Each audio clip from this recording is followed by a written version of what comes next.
તાપી જિલ્લાના વ્યારા પોલીસ મથકે સરકારી ડુપ્લિકેટ કામ બાબતે બે કોન્ટ્રાક્ટર એ.કે. સોલંકી અને રાજુ ઉર્ફે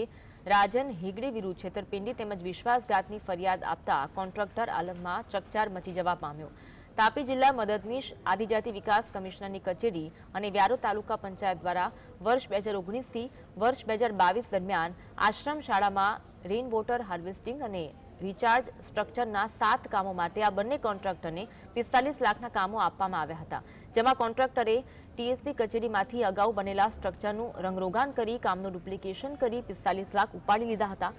જો કે મામલો બહાર આવતા નાણાં ભરપાઈ કરવામાં આવ્યા હતા, જે મામલે તાલુકા પંચાયતમાંથી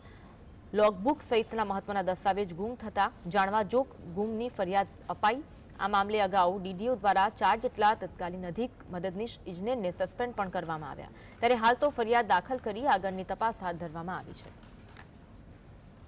સોલંકીના કુલ 5 કામ તથા રાજુભાઈ હિંગડેના કુલ 2 કામની તપાસ કમિટી દ્વારા સર્ચ કરવામાં આવતા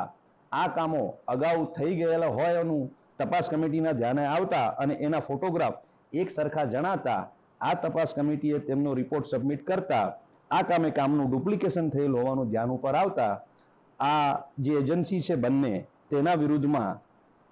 તાલુકા પંચાયત કચેરી દ્વારા વ્યારા પોલીસ સ્ટેશન ખાતે ઈપીકો કલમ 406, 409, 420 મુજબની લેખિત ફરિયાદ આપવામાં આવે।